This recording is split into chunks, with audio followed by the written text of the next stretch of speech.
Boa tarde a todos, sejam bem-vindos. Em nome da SBCC, Sociedade Brasileira de Controle de Contaminação, agradecemos a presença de todos. Sou Alessandra Lopes, diretora da Agência Momento Comunicação, responsável pela realização dos webinários da SBCC. Para quem não conhece, a SBCC foi fundada em 1989, é uma sociedade sem fins lucrativos, uma sociedade científica que congrega diversas empresas e profissionais de diferentes formações para o desenvolvimento de atividades na área de controle de contaminação em ambientes fechados. Dentre os seus propósitos está a disseminação de conhecimento, e a série de webinários previstos para 2025 fazem parte dessas ações. O tema do nosso encontro de hoje é Noções da Microbiologia para não microbiologistas com aplicação em salas limpas e controle de contaminação, que hoje tratará da parte 2, noções de microbiologia com aplicações para salas limpas e fabricação de medicamentos com foco em processos, e que conta hoje com a participação de Rose Nascimento, Eduardo Lopes e mediação de Cláudio Carraro. Quero agora, em especial, agradecer às empresas apoiadoras e patrocinadoras desse evento, que estão juntas nessa missão da divulgação de informações técnicas. Este webinar conta na categoria do patrocinador prata a empresa Partitech. Com uma trajetória de 10 anos no mercado, a Partitech se destaca no fornecimento de soluções para monitoramento ambiental, incluindo contadores de partículas, amostradores de ar, geradores de VHP para processos de biodecontaminação. Em 2025, a empresa reforça seu compromisso com a inovação ao apresentar ao mercado uma nova linha de contadores de partícula, além do BAMS, um equipamento de última geração capaz de detectar partículas viáveis em tempo real, eliminando assim a necessidade do tradicional período de incubação. Para saber mais sobre a nova tecnologia da Partitech, entre em contato e conheça de perto as inovações que estão revolucionando esse setor do monitoramento ambiental. Esse webinar conta ainda com o apoio da Abrava e das empresas Arcontemp e Renovac, com a realização da Momento Comunicação. Antes de iniciar, quero informar que todas as perguntas devem ser enviadas nesse botão aí embaixo, o QIA. Então, conforme os apresentadores forem falando no meio da conversa, vocês podem mandar e a gente envia essas perguntas para eles, tá? Dando sequência agora ao webinar, passarei a palavra para o Cláudio Carrara, que fará a mediação deste webinar. O Cláudio é engenheiro mecânico com especialização em gestão ambiental na indústria. Tem MBA em gestão empresarial e é Lean profissional certificado pela Lean Alliance. Pesquisa em mercado profissional sobre liderança na transformação digital e inovação. Sua trajetória profissional foi construída em um ambiente industrial multinacional do setor de saúde, nos segmentos de equipamentos eletromédicos, dispositivos médicos estéreis e medicamentos injetáveis. Exerceu diversas funções gerenciais e executivas, abrangendo gestão empresarial, manufatura, qualidade, engenharia de processos, gestão estratégica de energia, esterilização industrial, térmica e por óxido de etileno. É professor convidado de escolas de negócio e diretor da Carrara Consultoria e Treinamento. Vocês estão em ótimas mãos, né? Então, agora eu vou passar a palavra para o Cláudio. Cláudio, a palavra é sua. Fique à vontade. Muito obrigado pela introdução, Alessandra. Bem, boa noite a todos. Sejam bem-vindos, então, nesse novo encontro sobre o tema, a segunda parte da abordagem do tema, que nós vamos tratar sobre noções de microbiologia para não microbiologistas. E esse encontro vai ter um foco sobre trazendo noções de microbiologia com aplicação para salas limpas e na fabricação de medicamentos, sempre com foco em processos. Nós vamos contar hoje com a apresentação da Rose e do Eduardo Lopes, da Rose Nascimento, Eduardo Lopes. A Rose ela é farmacêutica com uma grande experiência na indústria farmacêutica, em empresas como Merck, Eurofarma, Butantan, Lib, Zangen, e atua como gestora de processos assépticos e consultora técnica com foco em processos de fabricação e preparação diárias para as auditorias nacionais e internacionais. Ela é membro fundadora do Chapter Brasil e América Latina do PDA, Participou da revisão das normas junto da Anvisa, da RDC 301 de 2019 e N35 e do anexo 1 do PIX. É membro voluntário da BNT, do capítulo de processamento asséptico e NBR 14644, parte 5. Ela foi gerente de Clean Room da AUSP Uniformes.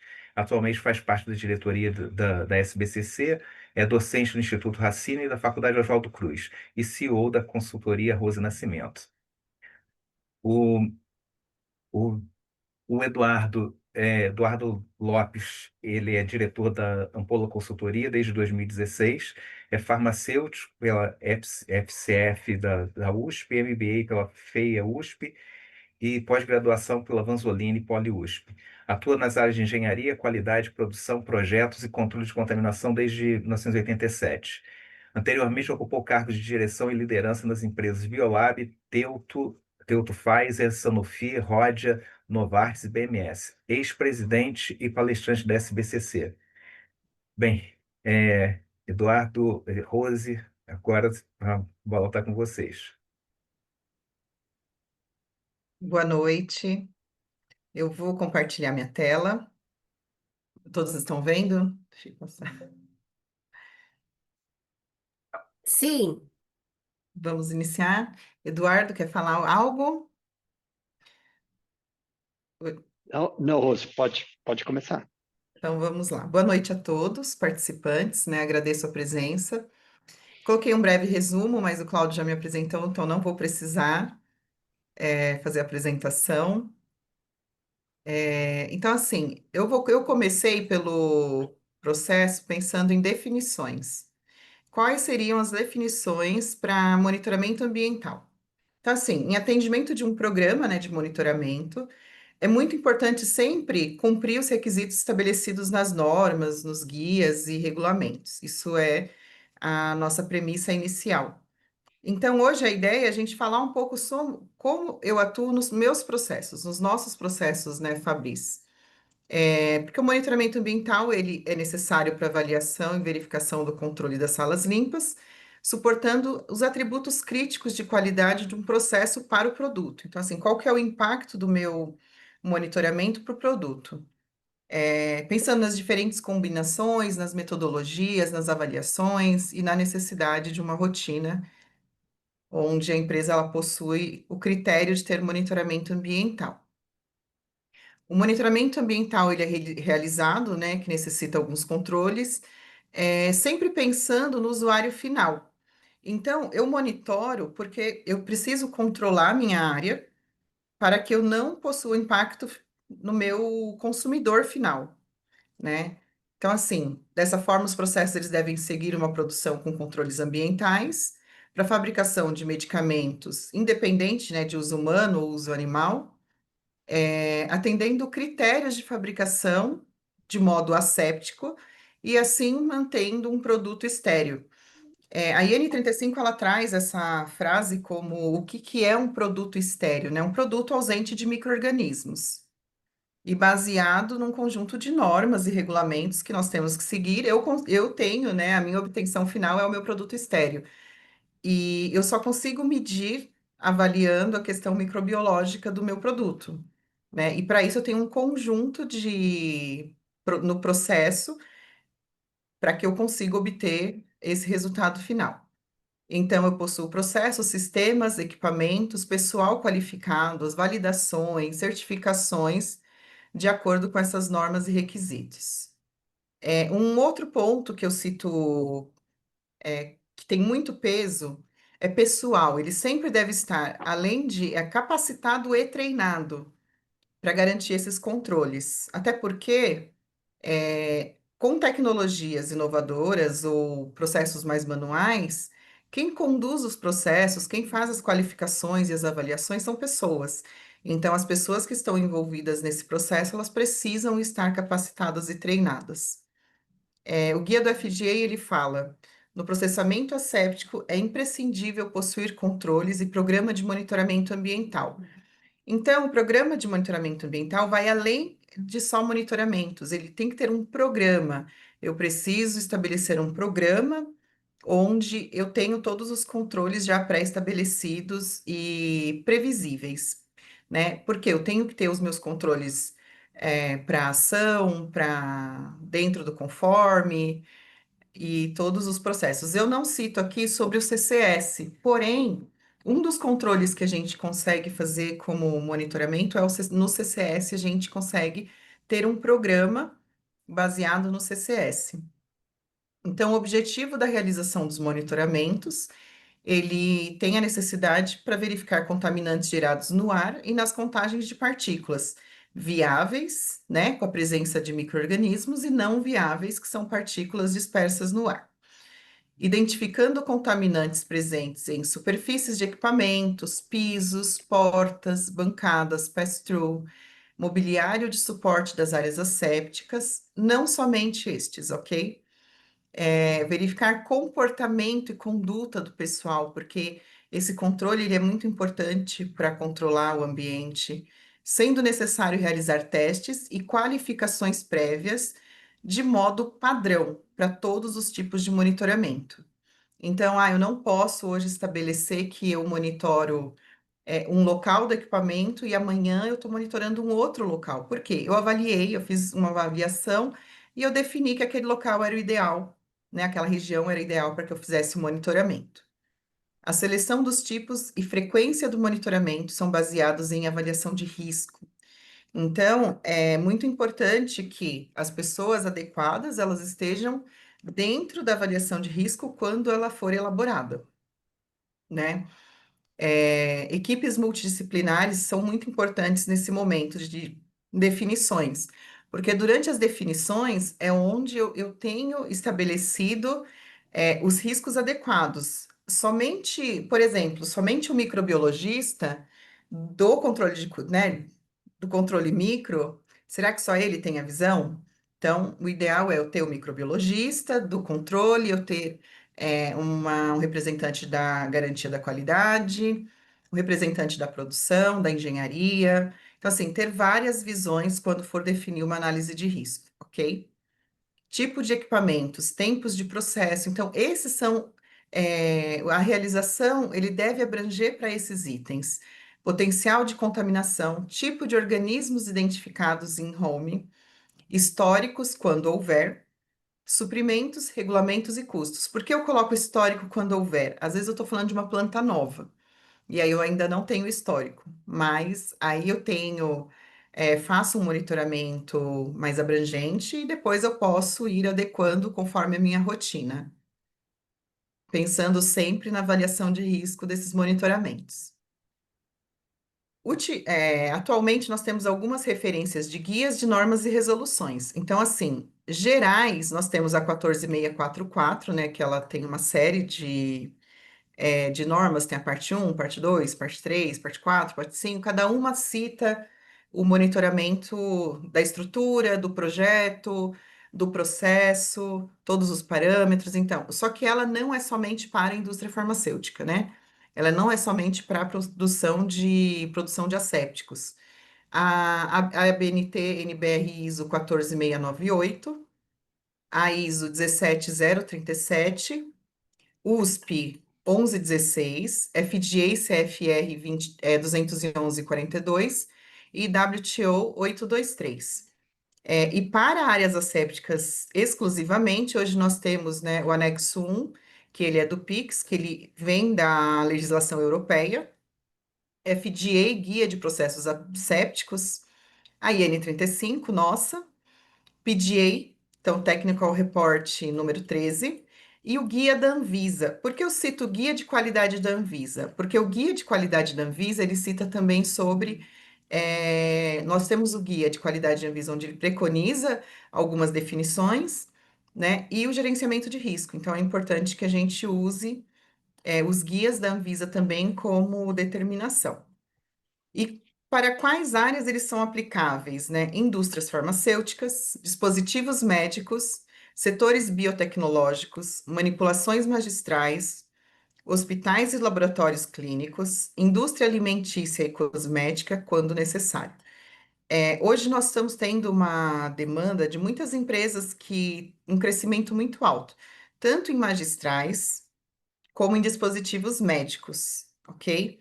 Então, esses setores, eles cresceram muito, né? E agora nós temos também que seguir a questão dos processamentos assépticos, porque eles aderiram, né, a classificações diárias e produtos médicos e na magistral, muita empresa que ela está em fabricação de estéreis, e é importante que tem que seguir, né? Nós temos a IN35, mas eu na magistral eu tenho a 67, ok, mas ela é um complemento, ok? Igual nós temos na indústria farmacêutica de boas práticas hoje, que era a 658, agora veio com a 982, uma revisão, uma atualização. Então, assim, nós temos várias normas que nós temos que utilizar quando nós estamos falando de monitoramento ambiental, ok? E várias áreas que são abrangentes. Esse guia 17037, eu inseri aqui na minha apresentação por uma questão mais de conhecimento. Por quê? Ele é o guia de qualidade do ar interior, para interior em ambientes não residenciais climatizado, e ele aplica para alguns ambientes. Então, por exemplo, ambientes não residenciais climatizados artificialmente. E quais são essas aplicações, né? Porque às vezes eu tenho perguntas voltadas a isso. Já existentes ou serem instalados, como escritório, escola, universidade, hospital, restaurante, cozinhas profissionais, lojas de shoppings, hotéis, meios de hospedagens, teatro, cinema, auditórios, fábricas de instalação industrial e ambientes climatizados de uso mais restrito, que são laboratório, centro cirúrgico, farmácia hospitalar, áreas de produção de alimentos e áreas de processo farmacêutico laboratorial. Por que eu coloquei esse slide, depois ele fica disponível para vocês lá no site da SPCC, mas para a gente determinar somente por conhecimento. E lá tem os parâmetros que devem seguir, quais são os controles. E é importante, porque muitas vezes, né, nós compartilhamos muitos ambientes e não sabemos que aquele ambiente também precisa de um controle, ok? Nós vimos isso muito na pandemia, né? Todo mundo se preocupava com os controles, troca de filtro de ar, e acabou passando, mas tem uma resolução que ela preconiza algumas informações e algumas regras, ok? Aqui eu coloquei os parâmetros de partículas não viáveis. Eles basicamente eles são os mesmos, mas a legenda acaba tendo algumas alterações. Então, por exemplo, quando você olhar a ISO, você vai ter a questão das classes, né? Então, eu tenho aqui, ó, IN35 da Anvisa, que ela está harmonizada hoje com o PIX do anexo 1. Então, eu só repliquei, se você olhar na tabela da IN35 e PIX, elas são os mesmos, né? Que é grau A, grau B, grau C e grau D. A ISO 5, ISO classe 5 e 6, ISO classe 7, ISO classe 8. No PDA, no TR13, é classe 100, o grau A, classe 100 a 10.000, grau B, classe 10.000 e... Opa, tá, eu tô com um negócio aqui na frente, hein? Só um minutinho. Desculpa. E classe 100.000. FDA, classe 100, classe 10.000, aí 10.000 e 100.000. Então, é igual, né? Assim, ele tem o TR, mas na norma do FDA é igual.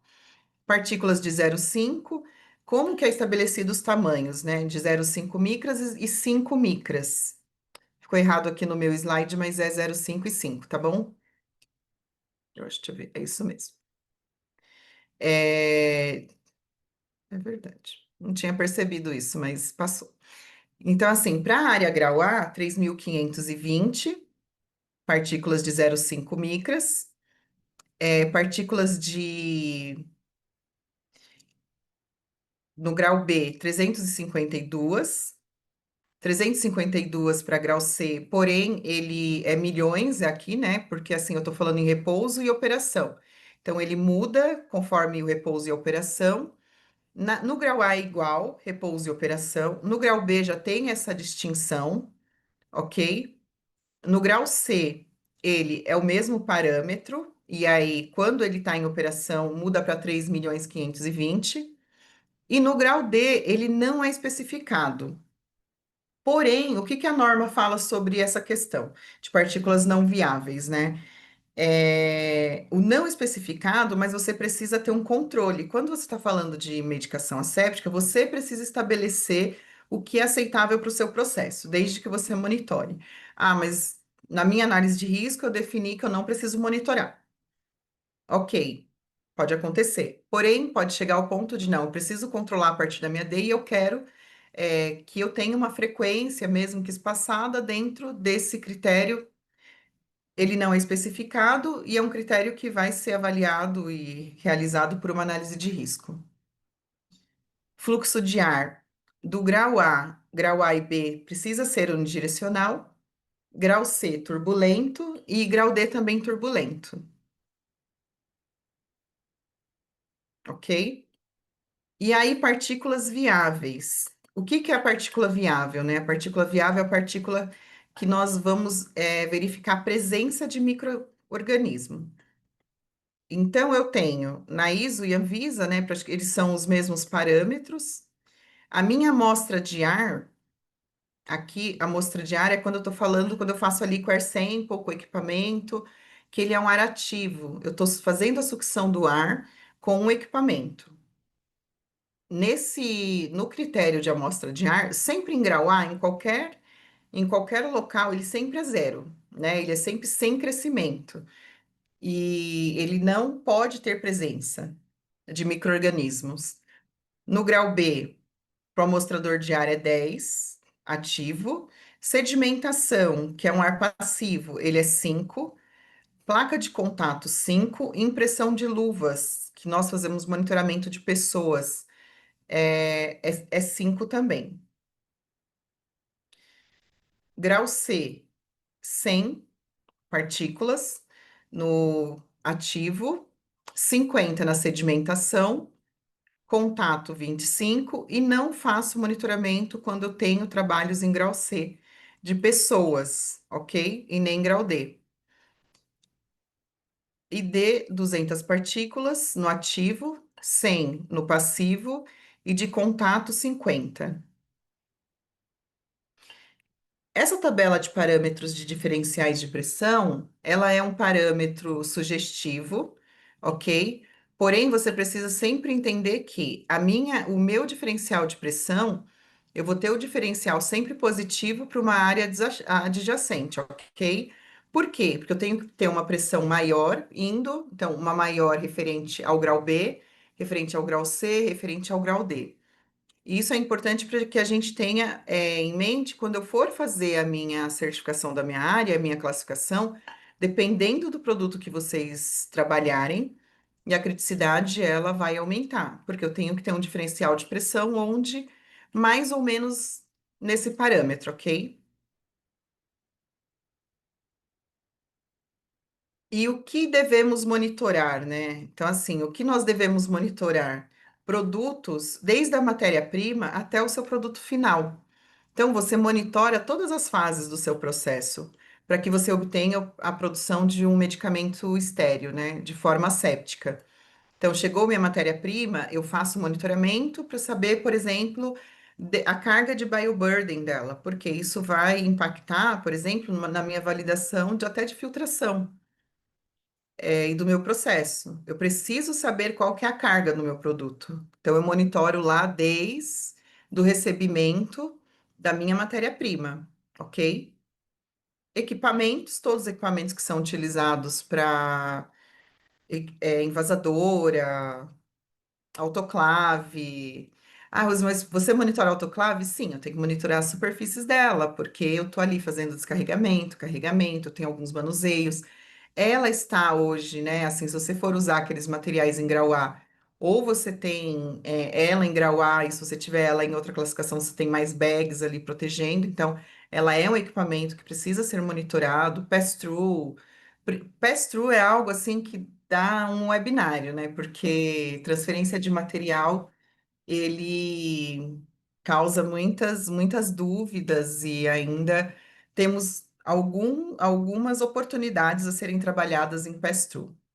Utensílios utilizados, ambiente, ar, superfícies e pessoas, ok?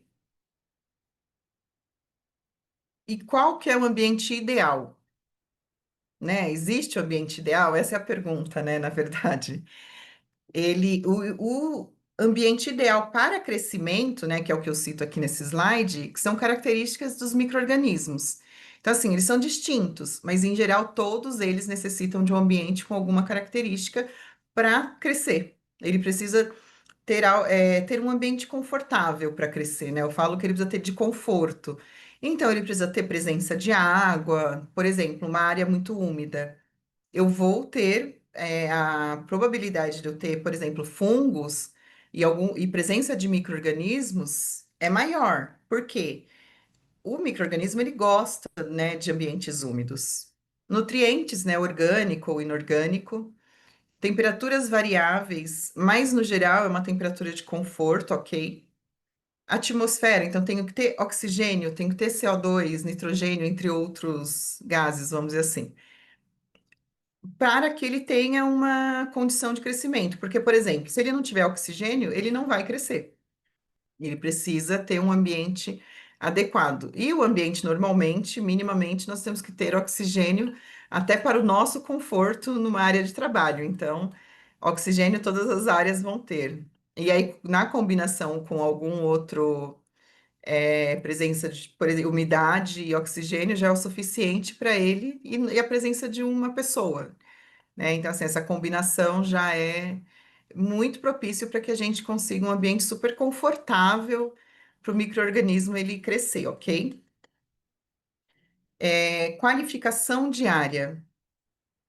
Então, o que nós vamos avaliar em uma qualificação, né, na certificação? Quando eu estou fazendo uma certificação, porém, não somente esses itens, tem outros itens, né? Se quiserem, pode até citar, Eduardo, Cláudio, podem ficar à vontade. Então, assim, contagem de partículas, eu preciso fazer as contagens, ok? Porque eu preciso estabelecer os níveis e verificar se essa área está atendendo às contagens que eu citei lá atrás nos parâmetros adequados para aquela classificação diferencial de pressão, velocidade do ar, porque eu preciso fazer verificação de troca de ar dessa área, se ela está fazendo as trocas adequadas, teste de vazamento, teste de fumaça, né? Hoje algumas pessoas perguntam, Rose, mas o teste de fumaça, nós não temos, por exemplo, no grau A e B, que é fluxo unidirecional, então, essas duas áreas é importante o teste de fumaça para mim saber se o direcionamento do meu ar ele está sendo, vamos dizer assim, ele está sendo estável, se ele é laminar, né? Se ele é unidirecional. Antigamente a gente usava muito a palavra laminar, né? Porque lâmina, hoje é unidirecional, porque fala uma direção única. Então, basicamente isso. Diferencial dos filtros, dos pré-filtros, temperatura e umidade, tempo de recuperação. O que normalmente, assim, é uma das coisas que nós encontramos muito em certificações, né? Quando você está certificando, independente de uma certificação de uma área nova ou uma área já em operação, é a saturação de alguns filtros. Você começa a avaliar que em uma certificação ela tinha um parâmetro e de repente ela começa a variar. E isso pode ser uma questão que algum filtro ele já está na época de trocar. Então precisa ter uma verificação. Óbvio que não só a verificação quando vai certificar, né? Mas precisa ter uma frequência aí de acompanhamento, porque às vezes filtro demora, depende da condição da área, mas precisa acompanhar a saturação desses filtros para conseguir fazer a troca adequadamente, ok?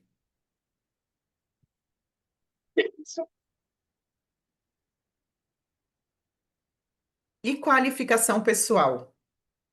Eu coloquei em tópicos, porém, por exemplo, formação Ah, teórica. não, estou com um A, negócio. for- a- a formação teórica, ela é muito importante, mas o que está dentro de uma formação teórica de qualificação de pessoas?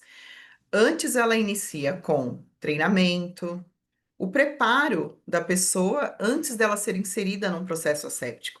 Então, ela precisa treinar tanto treinamentos dos procedimentos internos da empresa, da conduta, da paramentação. Então, assim, os treinamentos, eles são muito importantes no preparo para a pessoa, para a introdução dela em uma área séptica, ok? Então, assim, preparação, treinamento de monitoramento ambiental, conduta, a documentação, vestimenta. Então, todo o contexto de documentação aplicável à área séptica, teoricamente, assim, toda teoria ela deve ser aplicada inicialmente, porque depois você vai para a prática.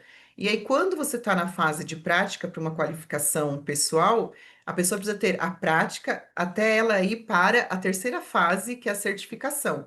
Porque quando ela vai para a certificação, que são as entradas, né, como estabelece lá na norma, 3 entradas consecutivas e aprovadas do monitoramento, ele é um monitoramento mais amplo do corpo, né, assim, luvas e o macacão, óculos, rosto, peito, braço, antebraço, perna. Então, eu faço ampliado esse monitoramento para qualificação das pessoas. Aí, antes dela ser inserida na certificação para o plaqueamento, ela já precisa estar com um treinamento da prática e da formação teórica consistente, para você não ter problema de uma reprovação de pessoas no momento da certificação, ok? E esse preparo prévio, ele é muito importante antes de inserir um colaborador novo na área, ok? Prática das intervenções. Então, assim, antes de eu ir para o Mediafio, eu preciso treiná-lo, o que que são as intervenções, quais serão as atividades dele dentro do processo, para que ele não erre no Mediafio, porque uma contaminação de Mediafio, eu coloco em xeque os meus 6 meses, ok? Eu coloco em xeque o meu produto. Antes dele ser inserido em uma certificação do Mediafio, ele precisa já ter praticado as intervenções. Então, vocês olham assim, a formação teórica, prática de vestimenta, certificação para vestimenta e prática das intervenções. São itens críticos durante uma qualificação de pessoas, ok? Aí ele vai para a certificação de Mediafio, que é para aí sim ele poder atuar dentro do processo após, né, um Mediafio aprovado e ele ter passado em toda a certificação do plaqueamento, que são resultados, né? Essas duas fases, a 3 e a 5, elas são resultados. Certificação da vestimenta, que eu fiz todos os plaqueamentos pessoais, e a certificação do Mediafio, que é ele em atuação dentro de um processo prático. O conjunto dessas duas ações, né, da 3 e da 5, aprovadas, ele está apto a iniciar o seu processo, iniciar a operação dentro da área, ou a sua, às vezes é um manutentor, ou então é alguém de validação, e ter as atividades dele bem estabelecidas, e o que ele pode e o que ele não pode. E isso é uma das coisas que hoje o anexo 1 ele traz fortemente, que é as pessoas precisam estar, elas precisam ter testado, elas precisam estar treinadas, e é importante que estabelecido que cada pessoa deve fazer, pode fazer o que ela foi desafiada a fazer, ok? Eu não posso colocar, por exemplo, um manutentor para fazer um invase, para fazer um processo, né? Uma pessoa, às vezes, de qualificação que somente está lá para observar, né? E aí está fazendo a montagem da máquina. Não vai ser bom, o resultado não vai ser bom nessa questão. Então, por isso que hoje é importante qualificar as pessoas, estabelecendo quais são as responsabilidades dela e o que é permitido dentro da área limpa. Então, aqui, os controles dos riscos, né? Nós podemos ver que ele está em tudo que eu falei, no processo, no sistema de ar, nos equipamentos, monitoramento, na segregação, armazenamento, na limpeza pessoal, identificação dos meus micro-organismos. Então, eu coloquei Facility Designer, por quê? Porque assim, é o conjunto de tudo isso que vai trazer o meu bom resultado aí, mas eu tenho que monitorar todos esses itens, isso é o que eu não posso esquecer, ok? Eu trouxe uma atualização do que está hoje contemplada no Pix e vou fazer alguns comentários sobre. Os micro-organismos detectados nas zonas da categoria A e B, eles devem ser identificados a nível das espécies e o impacto potencial desses micro-organismos na qualidade do produto para cada lote, né, em causa. E o estado global de controle devem ser avaliados. Deve-se também considerar a identificação de micro-organismos detectados em áreas de grau C e D, por exemplo, onde os limites de ação ou níveis de alerta são excedidos, ou após o isolamento de organismos que possam indicar perda de controle, né, limpeza prejudicada ou que possam ser difíceis de controlar, como micro-organismos formadores de esporos e bolores, em frequência suficiente para manter uma compreensão atualizada da flora típica dessas áreas. Então, assim, o meu controle ambiental hoje, o que que ele traz de novo? Eu tenho que fazer identificação para A e B. E ele recomenda que você identifique C e D, ok? Quando ele fala estado global de controle avaliado, quando a gente fala sobre o CCS, aí a gente tem hoje a aplicação do CCS já em algumas empresas e trabalhando para a implementação do CCS, né, que é o controle estratégico de contaminação, para que a gente consiga ter essa compreensão.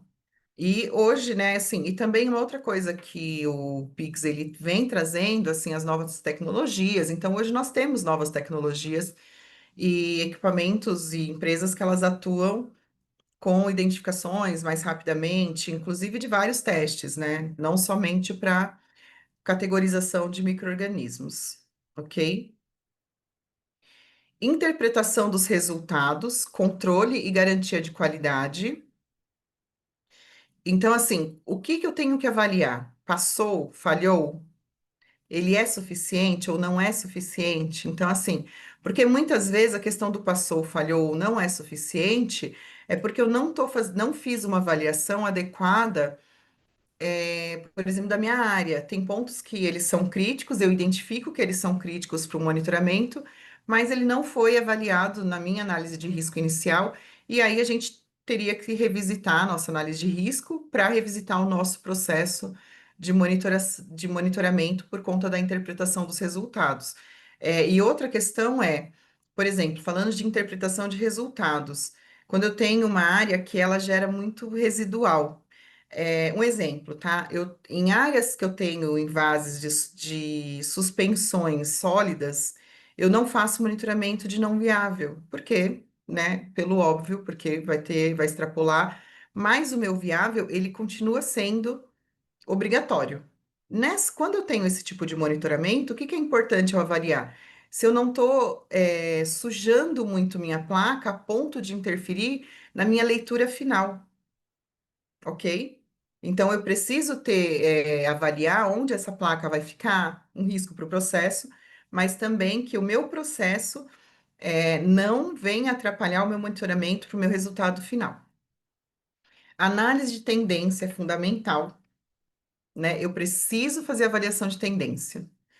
Cruzamento dos resultados com variáveis físicas, cruzamento dos resultados com eventos de áreas a serem monitoradas, desenvolvimento do pessoal, controle com base no processo de produção, produção treinada e capacitada para interpretar os dados de controle. E por que que eu cito produção treinada e capacitada? Né? Às vezes eu estou em algum treinamento, alguma palestra, e eu faço algumas perguntas simples, como você controla a sua área, como você monitora, qual é o parâmetro?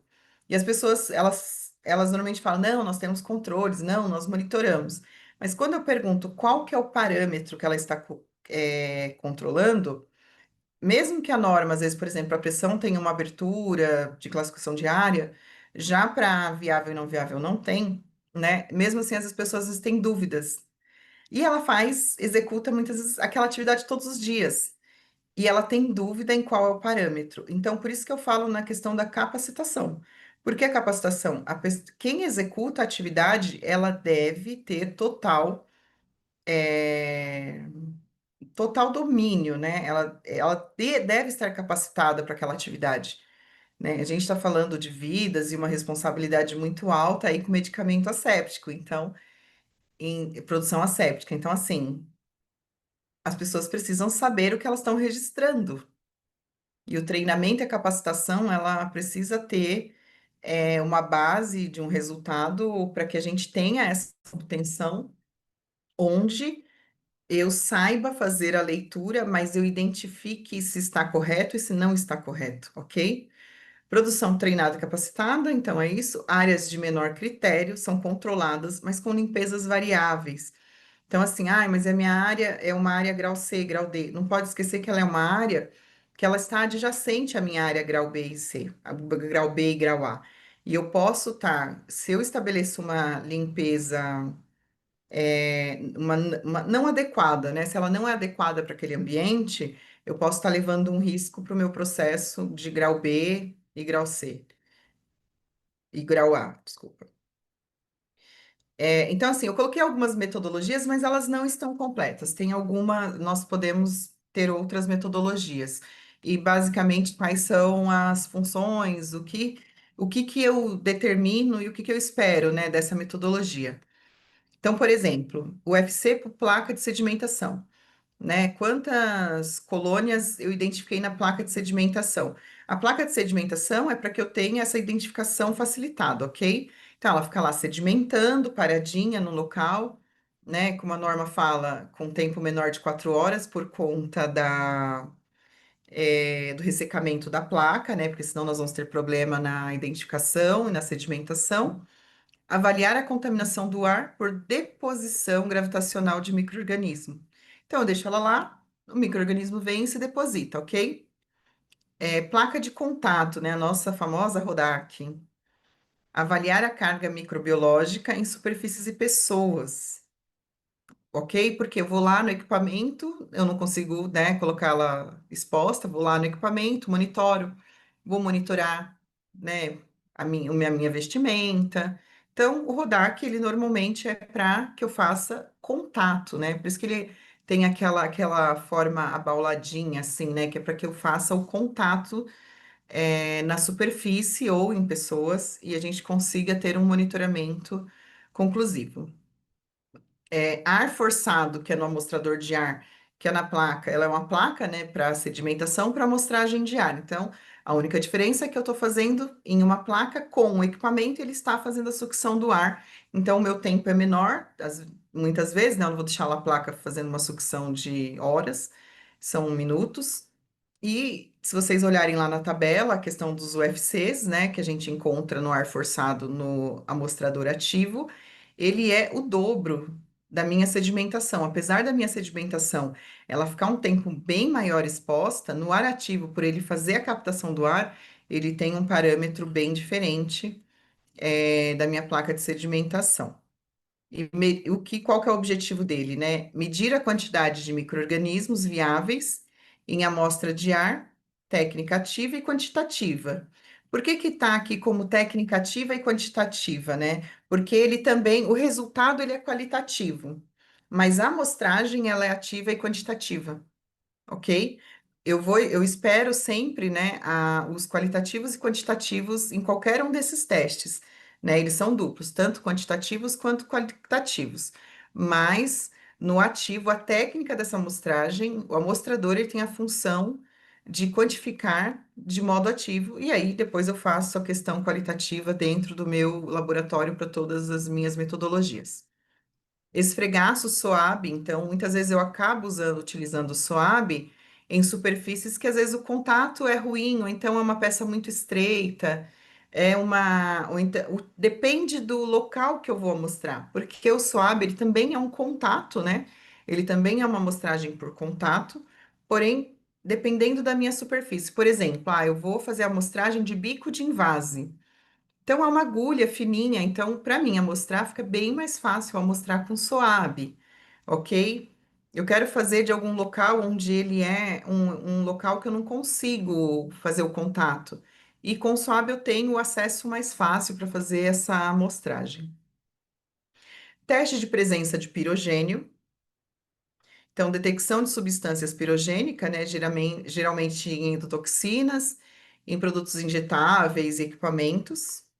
Eu faço o teste pirogênio, principalmente, por exemplo, em frasco, né? Porque o teste do frasco, a esterilização dele, ele é uma esterilização mais agressiva, vamos dizer assim, porque ele é por calor seco, a temperatura é mais alta, ele tem uma característica diferente, né, para a letalidade desse organismo.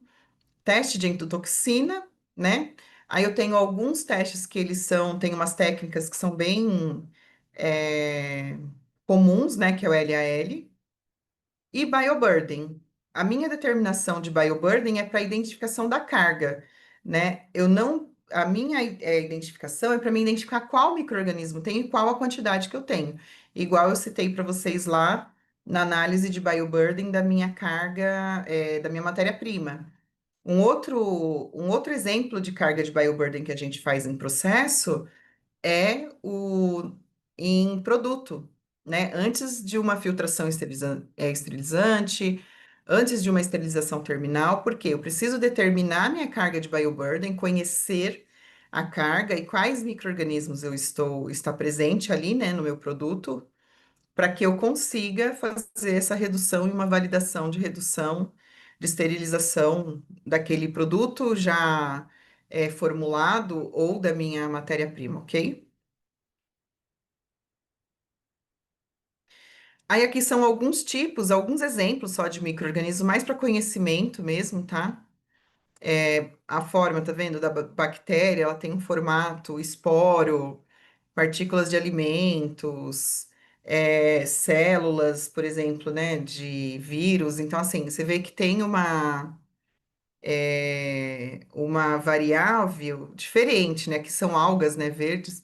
Então, assim, é interessante, né, porque cada uma tem um formato. Enquanto, quando eu vou fazer a avaliação da minha contaminação, eu preciso saber qual tipo, né, de micro-organismos eu estou trabalhando. Até porque, por exemplo, se eu tenho muita presença de esporos, o meu saneante, de repente, ele não é um saneante de amplo espectro. Eu preciso ter um saneante esporicida, que venha, né, causar a letalidade do meu esporo.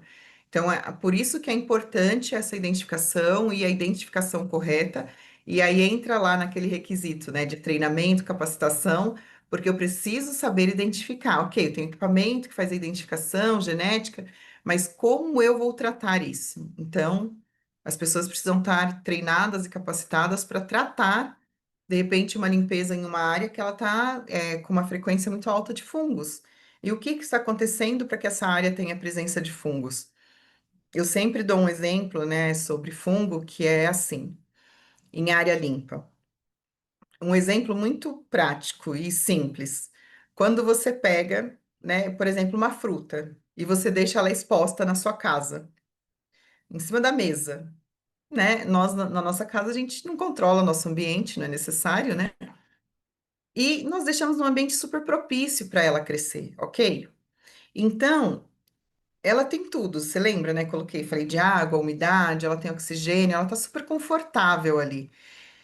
Quando você vai ver, se você esquecer, ela tá cheia de fungo, né? Dependendo do tempo, eu vou viajar, esqueci alguma coisa. Quando você voltar, ela parece até ter umas teiazinhas, assim, ela já forma, né, aquela névoa. E aí são esporos. Olha a diferença dos esporos, né, para uma bactéria. Para que eu mate, para que eu elimine, primeiro que eu vou jogar na minha casa, eu vou jogar aquela fruta fora, né, aquele alimento fora, porque ele ficou impróprio para comer. Mas espera aí, se eu estou tendo esse tipo de presença dentro da minha área, é porque ele está tendo tempo de crescer. Para chegar em uma formação de um esporo é porque ele está com tempo. E aquilo não foi assim de uma limpeza entre a outra. Ah, eu limpo todos os dias. Não foi de um dia para o outro. Ele está tendo um ambiente adequado para que ele tenha esse crescimento. Então, a investigação para a resolução de uma contaminação com este foco, ele precisa ter uma abrangência maior, ele precisa ter uma particularidade onde você consiga mensurar de modo diferente do que você tomou. Porque às vezes você tomou uma ação para uma contaminação pontual, e aí naquela área ela começou a aparecer fungo. Então, peraí, talvez a ação ela não foi eficiente ou ela não teve o ataque, por exemplo, da causa raiz, não foi identificada a causa raiz. E está sendo tratado de modo inadequado, ok? Ineficiente. Então, por isso que eu trouxe um pouquinho, assim, só para visualização. Que eu falo que eu acho lindo o micro-organismo, mas não gosto deles na minha área, né? A imagem é linda, maravilhosa, mas não é na área limpa, eu não quero a presença de nenhuma delas. Então, assim, ó, características, né, de bactérias gram-positivas e gram-negativas, né? Olha só a diferença, tá vendo? Então, eu trouxe aqui, mais para conhecimento mesmo, ok?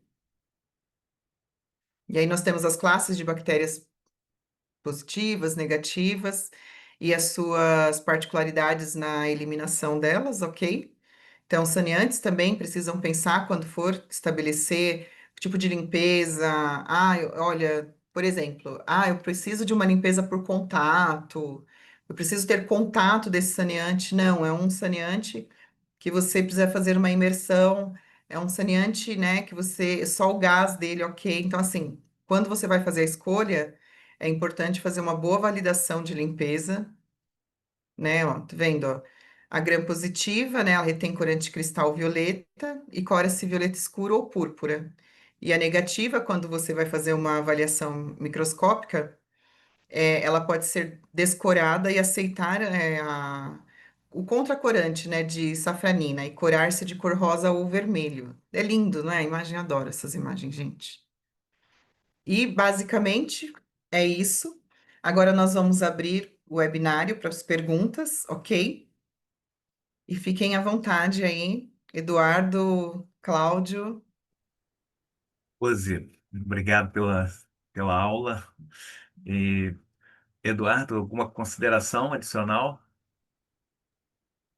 Acho que a princípio não. Podemos falar sobre as. Acho que a Rose cobriu bem os principais temas, né, que a gente se propôs. Acho que vamos aproveitar e ver as perguntas, né? Que talvez aí a gente direcione um comentário ou outro, né? Então vamos lá. Nós temos aqui uma pergunta da Luzia, que ela questiona aqui qual a norma ou regra a seguir para realizar o media fill de um novo equipamento. Eduardo, você quer responder ou respondo? Se você quer começar, pode Então tá responder. bom. Hoje, as normas que elas estabelecem a questão do média-fio, a IN 35 e o anexo 1, né? O anexo 1, ele está em convergência com a IN 35 está em convergência com o anexo 1. Então, assim, o que está estabelecido para a regra, independente de ser uma linha nova ou ser uma linha que já está em atividade, é a questão do média-fio.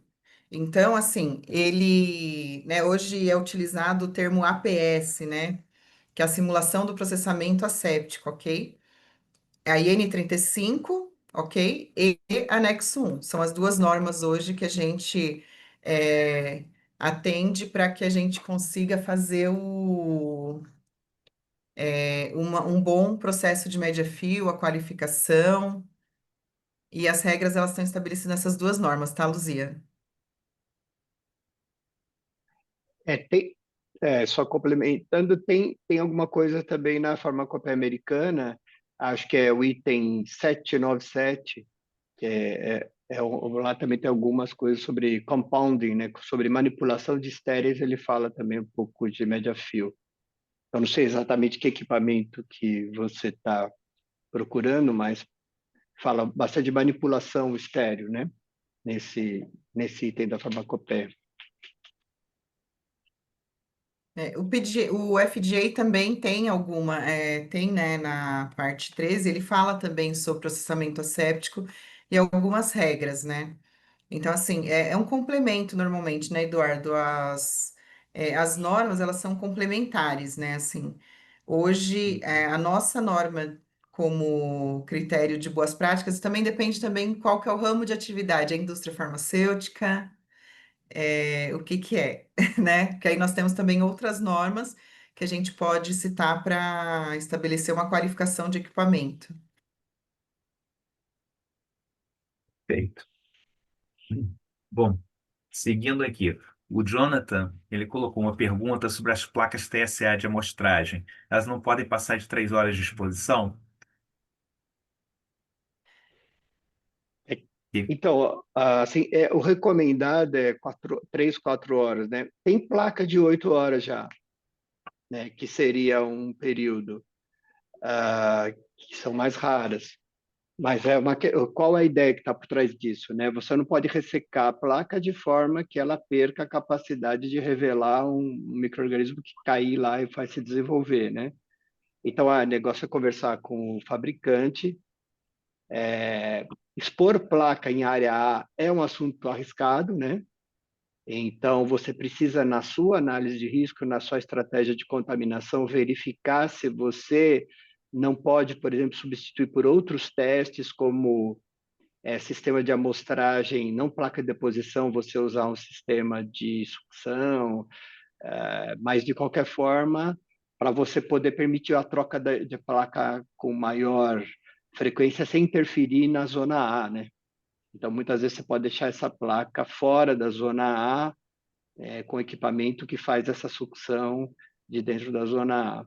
Mas, assim, a regra geral é essa: o cuidado que você tem é não revelar uma placa que seque de forma que você perca o teste, né? Mas, por outro lado, você não pode deixar de monitorar.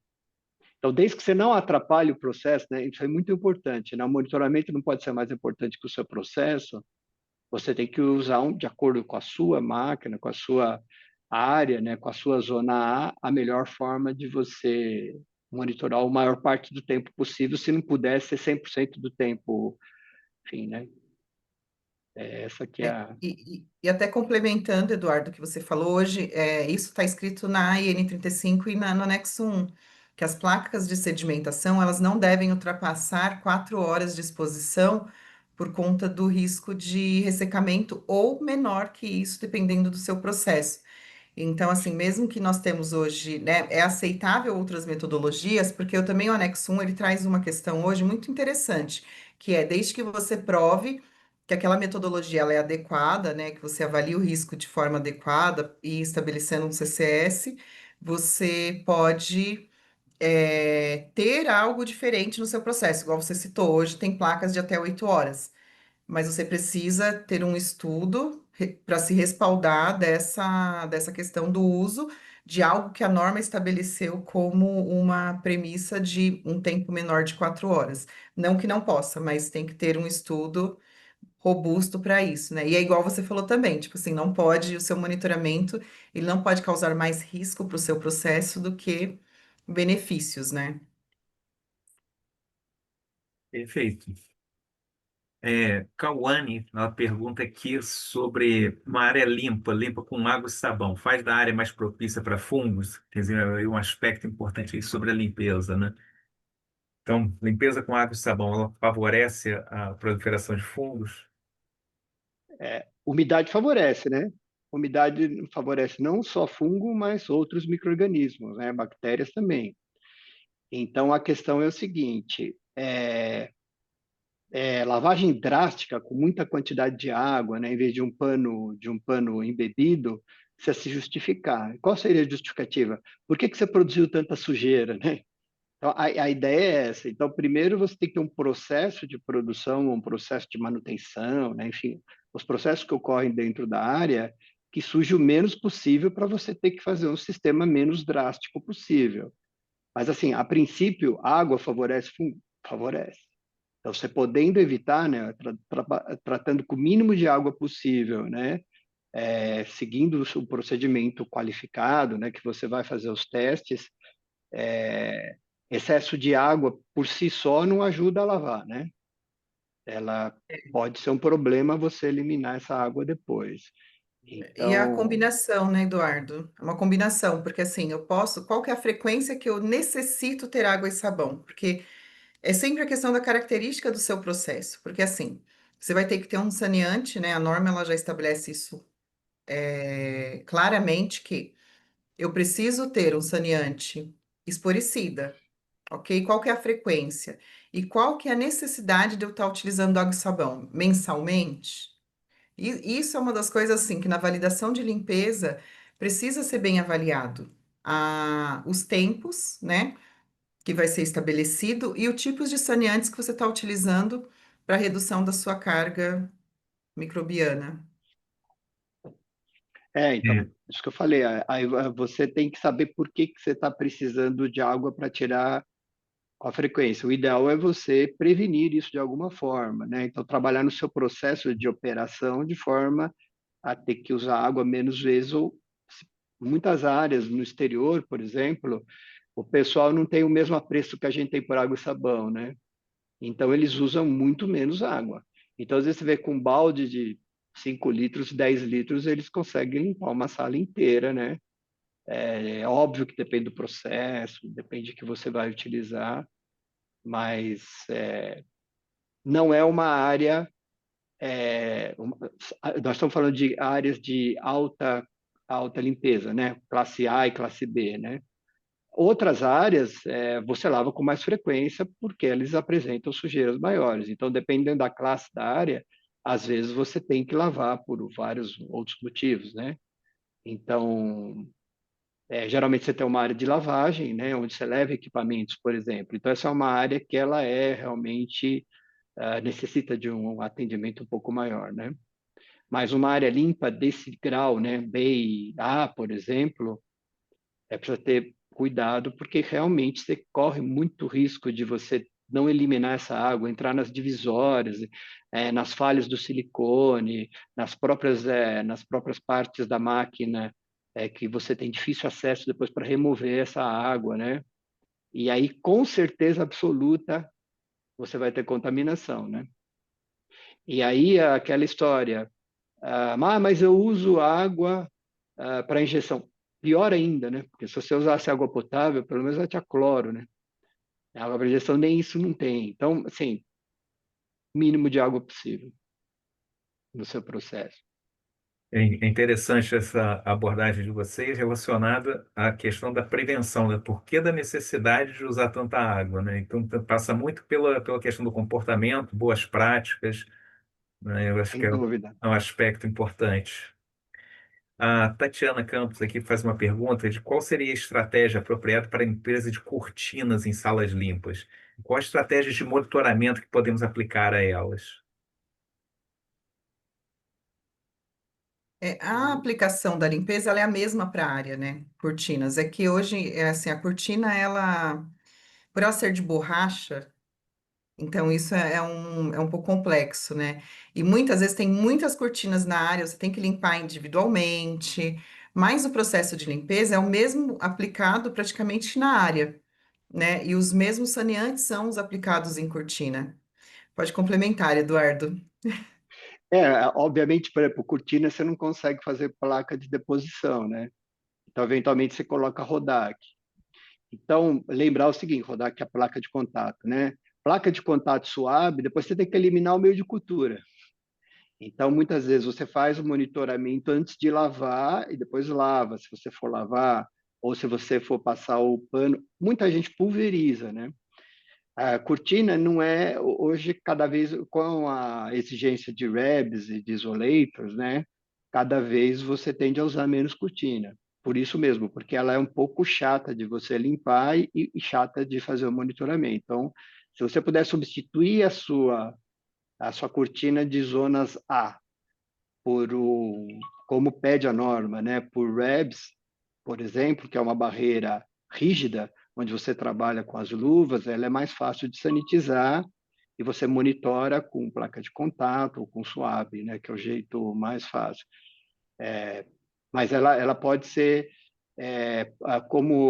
tem cortinas que tem muito contato com a pessoa, né? A pessoa é a principal fonte de contaminação. Então, você encosta a mão, você encosta às vezes o ombro, você encosta o uniforme nessas cortinas, elas são fonte de contaminação, merece ser monitorada mesmo. Mas, de novo, né? Vamos primeiro ver se precisa de cortina mesmo, né? Se a gente não pode trabalhar com uma barreira mais fácil de limpar, facilita a vida da gente e facilita o monitoramento. A Sim. questão da importância do design, né? É Perfeito. isso mesmo. Bom, outra, outra questão aqui foi colocada pelo Vitor Borges. O item 4, prática de intervenções para qualificação de pessoal, deve ser tratado como? Treinamento prático, teórico? Esse item, ele é muito importante, o treinamento inicialmente, né? Primeiro o teórico naquela sequência que eu comentei lá na qualificação. Então, assim, quando eu estou falando de intervenções, um exemplo, tá? Preparar um operador para fazer setup de equipamento, fazer a montagem e desmontagem. Antes dele ser inserido no processo de qualificação, ele vai ler todos os procedimentos que estão adequados, como é realizado, né, essa montagem, essa desmontagem, qual a técnica aplicada, ok? Desde a conduta que ele deve estar, a postura que ele deve ter, desde o comportamento dele, à execução dessa montagem e desmontagem, que é uma intervenção durante o nosso processo para qualificação, né? E depois inserir ele no processo. Então, inicialmente, eu faço uma aplicação técnica, né? Uma metodologia de treinamentos, leituras de procedimentos. Aí depois eu levo ele para treinar, montar, desmontar em uma área que ela não vai estar, ela vai estar própria para treinamento, mesmo que de repente tenha que ser fora da área isso acontecer. Ele ver outras pessoas montando, isso é muito importante, né? Pessoas que já estão treinadas, acompanhar. E depois uma pessoa, o ideal sempre é uma pessoa que já está treinada e já está em processo, acompanhar quando ele for executar essa montagem e desmontagem, né? Esse sempre é o ideal.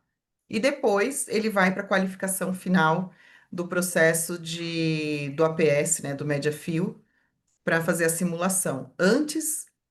Previamente, mas ter também o que hoje, acho que acredito que é uma coisa muito importante, é a avaliação desse colaborador. Alguém precisa avaliar para falar que ele está apto a realizar aquela atividade, aquela intervenção, ok? Pode ser uma intervenção menor, uma intervenção maior, mas precisa ter alguém que faça esse acompanhamento e, né, descreva e tenha um procedimento que coloque essa condição de apto ou não apto, né, para que eu tenha um programa de treinamento adequado para os colaboradores que são inseridos em processamento asséptico.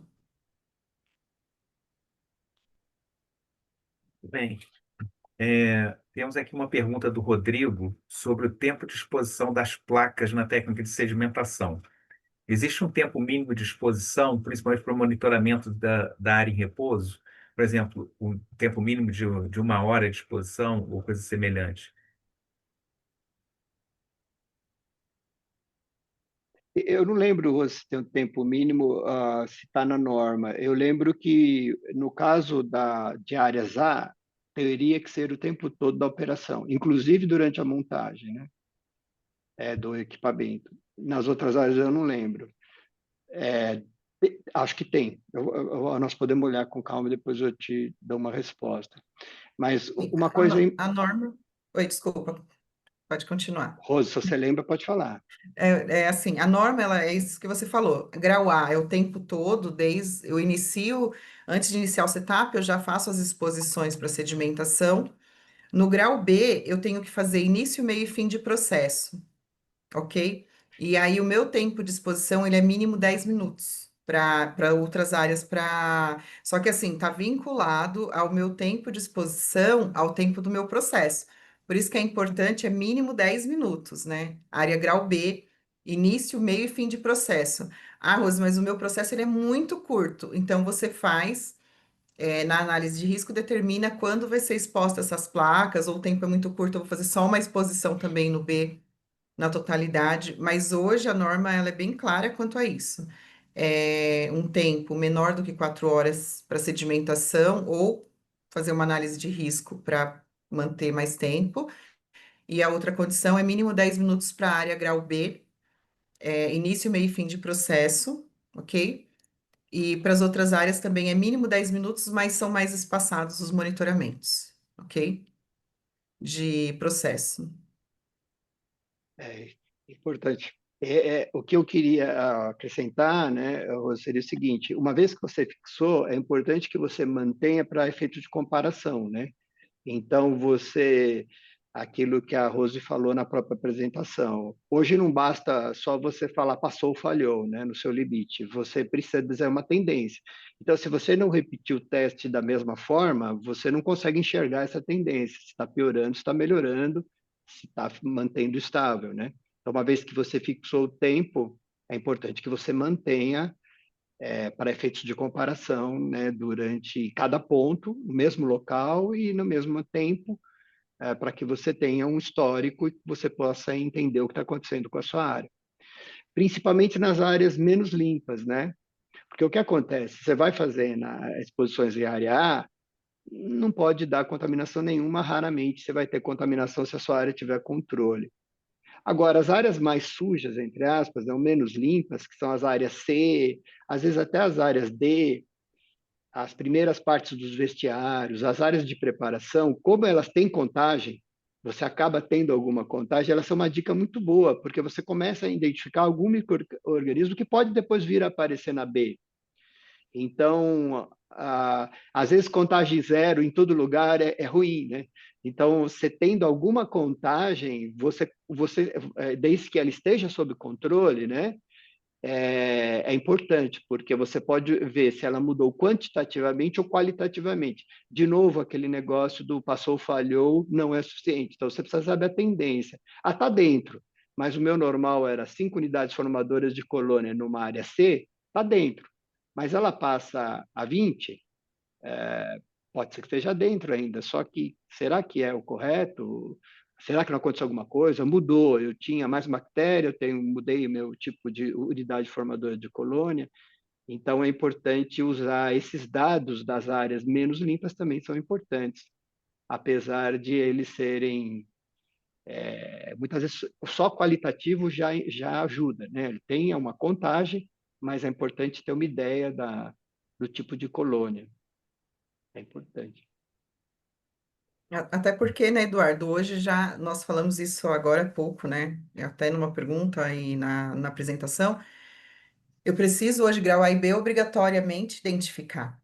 E no grau C e D, eu preciso, é uma recomendação ainda, né? Mas já está, nós já temos que fazer uma avaliação mais aprofundada hoje da identificação dos micro-organismos que são identificados.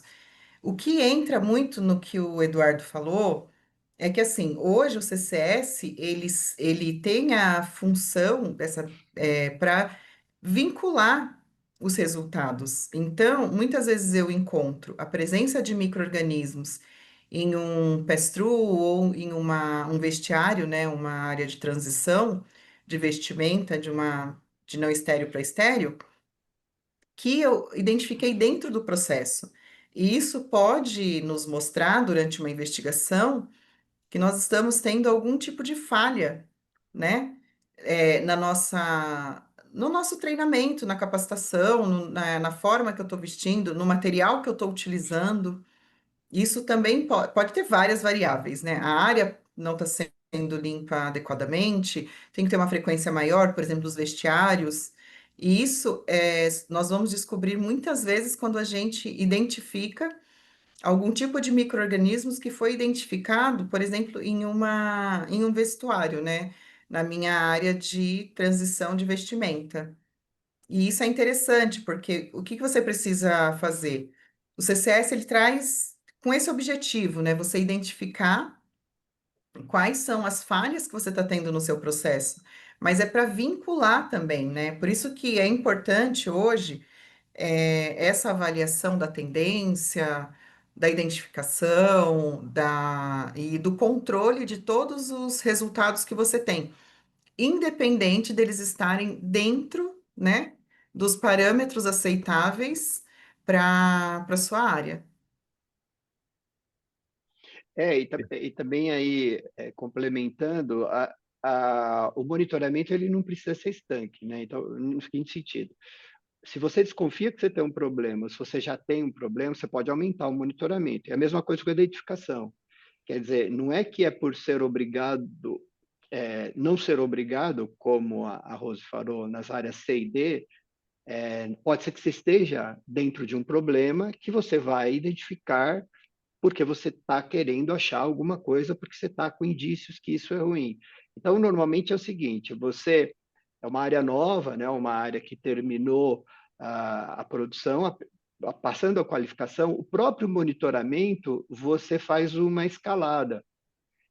Você não precisa ter um monitoramento definitivo. Você começa com um monitoramento mais alto, com maior frequência, identificação de mais micro-organismos, até o momento que você conhece a sua área, conhece a sua tendência, aí você pode diminuir um pouco e trabalhar com esse a maior parte do tempo. Voltando a desconfiar do problema, você faz um monitoramento mais frequente, com mais identificação. É isso que eu quis dizer, ele é dinâmico. De novo, aquela história do passou, falhou, não é suficiente.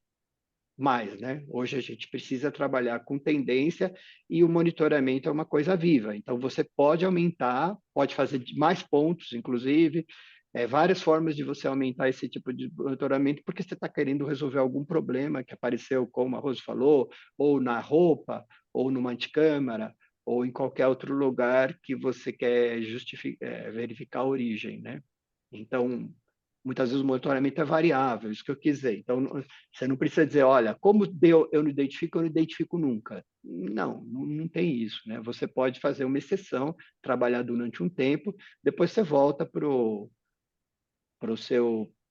a sua frequência determinada, né? E ao contrário também, quer dizer, você pode ter oportunidade de diminuir o monitoramento se você está indo muito bem. Então, se você está indo muito bem, talvez você possa diminuir o monitoramento em algum lugar. Ele precisa ser dinâmico e servir, né? Às vezes é melhor menos pontos, com menor frequência, mas você interpretar ele melhor do que você ter tantos pontos que ninguém coloca num gráfico, ninguém faz alguma coisa estatística, ninguém faz uma análise de tendência. É muito comum, viu, gente? Tem muito dado que não é usado, né? De monitoramento. Então, às vezes, se você não tem tempo de analisar o dado, então, eu sugiro que você pegue essa pessoa que está fazendo esse monitoramento imenso, que ninguém olha, faz menos monitoramento e usa o tempo dela para analisar os dados, né? Que vale mais a pena menos tempos mais bem trabalhados do que muito dados sem trabalho. É interessante isso que vocês abordaram, porque mostra assim, é uma abordagem efetivamente de gerenciamento de risco, né?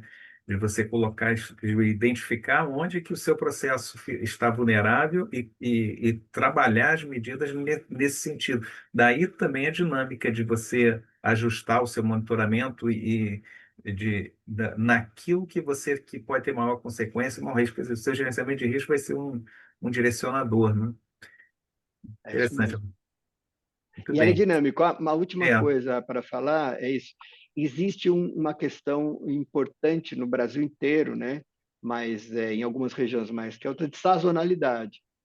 Então, às vezes você tem mudanças de micro-organismos, principalmente nas áreas mais externas, às vezes até no sistema de água, devido a essa sazonalidade. Então, você tem que conhecer isso e, às vezes, nesses momentos mais críticos de sazonalidade, você aumentar o monitoramento. Por exemplo, no sudeste do Brasil, no centro-oeste, você tem um inverno muito seco, e isso tem muita partícula no ar. Então, às vezes, você tem mais fungo, é mais possível de achar fungos nas áreas e até nos vestiários do que num tempo seco. Ele encontra a umidade dentro da área, principalmente processos molhados, e ele está no ar, né? O número de partículas no ar é muito maior. Por outro lado, se você tem uma época de chuva, né? Então você tem mais chance de entrar com terra, com lama, em alguma fase do seu processo. Você pode ter vazamento no seu piso técnico, no telhado. Então, assim, às vezes ele não olha o seu monitoramento como se ele fosse constante. Às vezes você pode ter que fazer, no começo da estação, um pico de monitoramento mais forte para você ver o que está acontecendo e depois, se você viu que está sob controle, volta. Principalmente nas primeiras vezes, primeiros anos, né? Então, a gente acha que a gente é muito isolado do meio ambiente, mas a gente não é tanto assim, não. A gente tem influência do meio externo, né? Perfeito. Muito. O Vitor Borges ele faz uma pergunta aqui sobre os micro-organismos que cresceram em testes de Bayer burden de matéria-prima, produto acabado, entre outros. Eles precisam ser identificados? Aí eu complemento aqui a pergunta dele. E se você encontra novos micro-organismos, o que isso impacta na sua estratégia?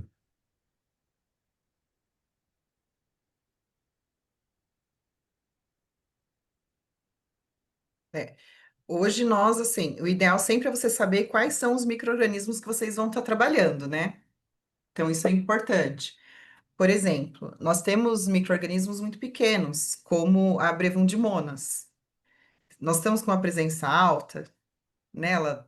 Como eu vou tratar, por exemplo, a minha validação de filtração esterilizante? Então, eu preciso saber qual é o micro-organismo que tem presença deles, por quê? Para que eu tenha efetivamente uma boa validação no meu processo, que pode ser que eu chegue a ponto, assim, de não ter um filtro adequado para aquele processo, porque eu não sei quais são os micro-organismos que eu tenho que reter ali, né? Então, é importante a gente saber quais são os micro-organismos que eles estão presentes ali na nossa matéria-prima, por exemplo, e identificá-los sim. Quer complementar, Cláudio? É, acho que Não, vale a é, pena o Claudio não, falar. não, pode falar, Eduardo.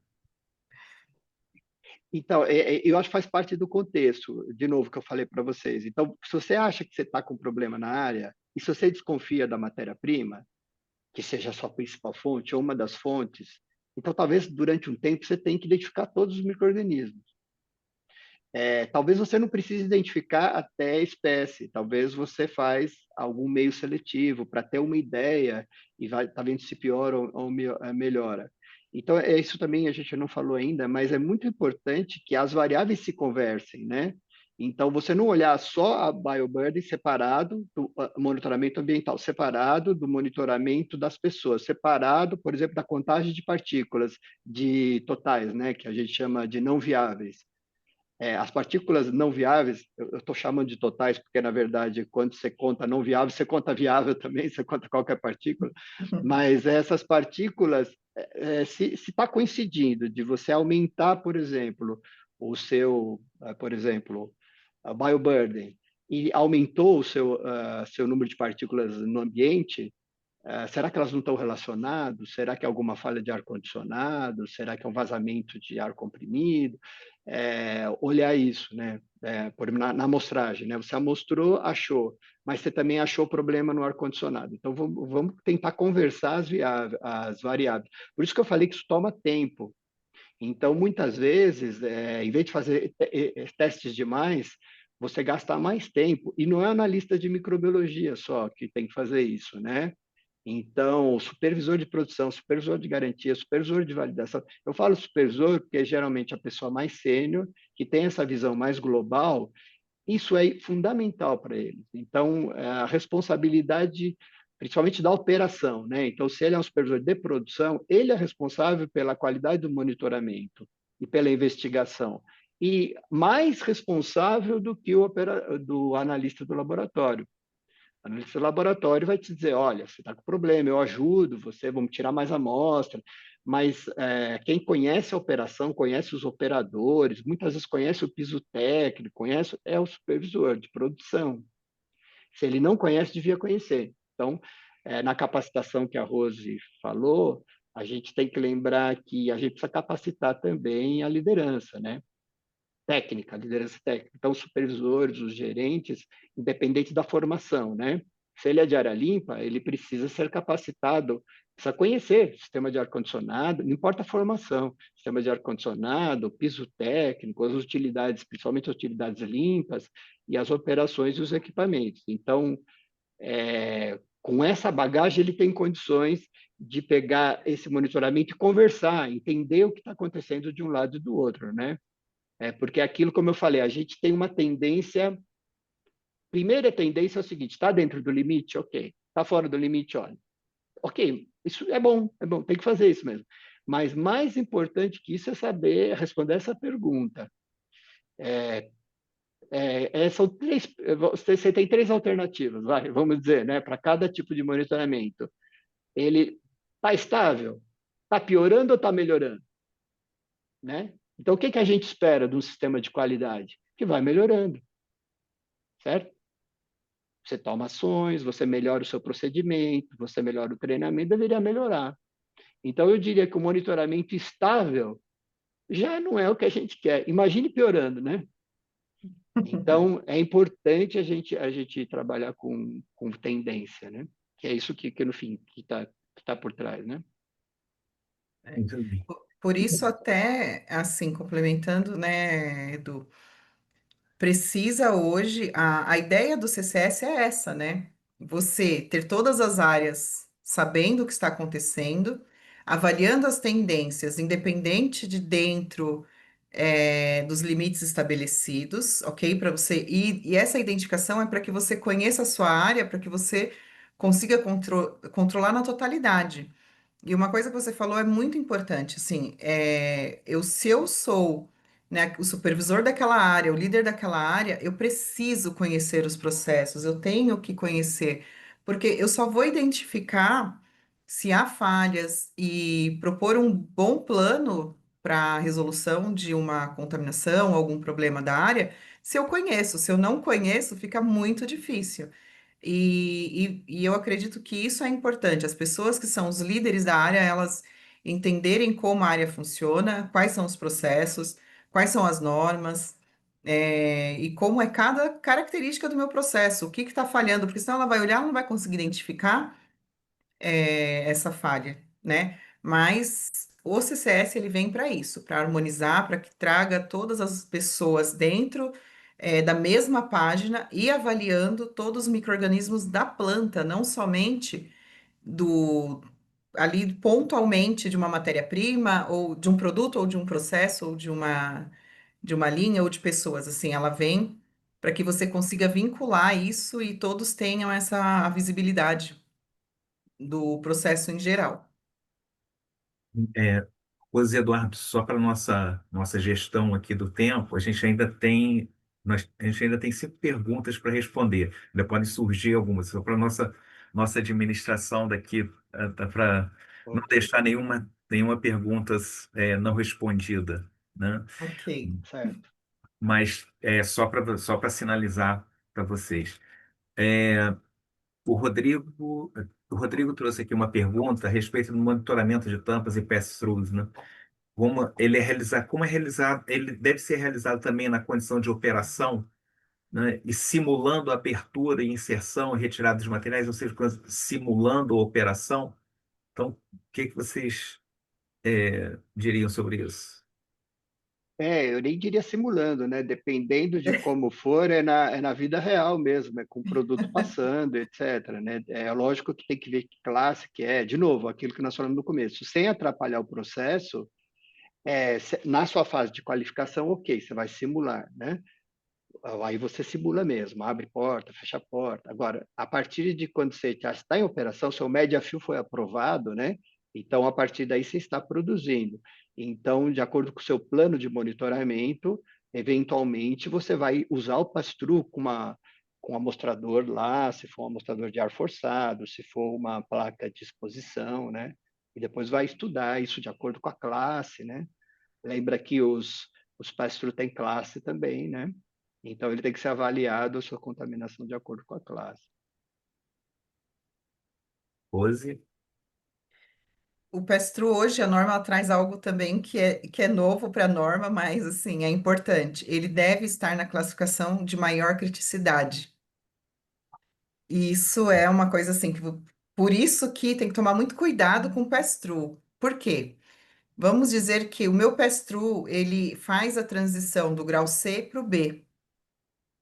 Então eu tenho que ter um processo, né, ali de limpeza, monitoramento e com frequências, por exemplo, se ele é um pass-through de transição de grau C para B, ele vai ser um pass-through B.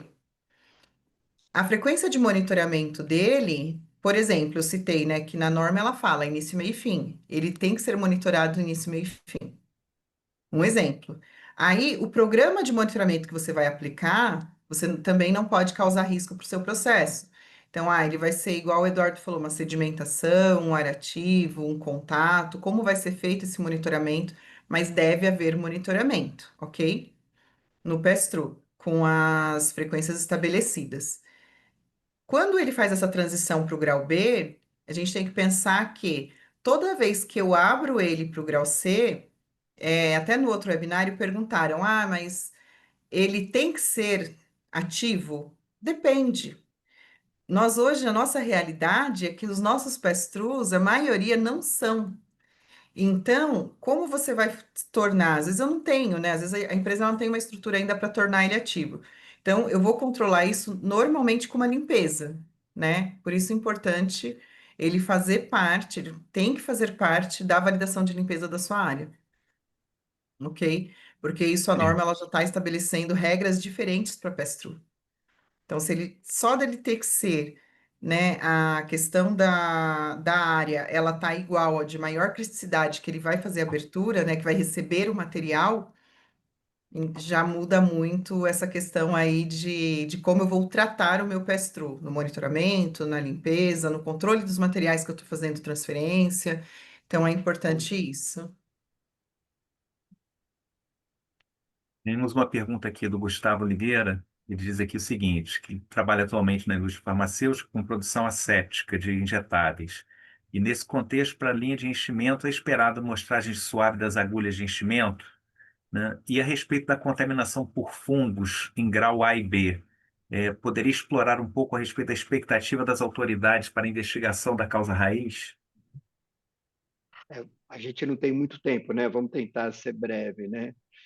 Então, primeira coisa, o monitoramento SWAB não está na norma que tem que ser feito o tempo todo, né? Então, você precisa verificar se você precisa mesmo de fazer esse monitoramento ou se você vai fazer com uma frequência maior. Se você está investigando um problema que você teve, né, contaminação de um media-fio, alguma coisa, talvez você tenha que fazer toda vez, no final, né? Porque você tem que fazer isso no final, porque se você vai fazer o SWAB, você tem que lavar, esterilizar esse material. Então, normalmente não se faz, a menos que você tenha um problema para fazer todo dia. Então, não é necessário. Se você tem os outros monitoramento, esse é um problema. A respeito da contaminação por fungo em grau A e B. Contaminação, qualquer que seja em grau A, você tem um problema seríssimo. Então, a perspectiva das autoridades é que você não produza até você resolver. Essa que é a perspectiva. Então, a área A é grave. Eu falei, olhando isso, mas na área B é possível, né? Então, o que a gente precisa fazer, seja na área B ou na área A? Na busca da causa raiz, como eu falei, é muito interessante você olhar as áreas circundantes, onde você tem uma contagem maior. Então, aí pode valer a pena você fazer a identificação para que você fale, está vindo do vestiário, o procedimento, está vindo do piso técnico, está vindo de algum lugar. Então, normalmente, fungo é muito ligado ao ar, apesar que ele vem na pele, né, nas mãos, na superfície da pele, mas ele é muito ligado a vazamento de ar. Então, a sua área pode estar com problema no silicone, pode estar com problema de sistemas de ar-condicionado, problema de filtração. Então, é interessante, problema de própria sanitização, né? Então, por exemplo, se você não usa oxidante forte, ele pode estar presente. Então, assim, não dá para avaliar, não dá para falar muito, né? Mas, basicamente, é isso. Você precisa, com esse foco no ar, no sistema de ar e mãos, ir atrás do seu problema. Mas, assim, área A não é para ter, né? Então, você tem que ter uma medida drástica, como parar a produção e descobrir isso daí rápido. Essa é a perspectiva. Sim, só um complemento, assim, foi o que o Eduardo falou, né, referente à amostragem. Eu gostaria só de pontuar a questão do fungo. Fungo, ele não há parâmetro. Identificou a presença do fungo, ele já está fora do limite de ação. Então, por exemplo, é 5 micro-organismos, colônias, mas para fungo apareceu já, você já tem que ter uma ação, ele já é um desvio a ser investigado, ok?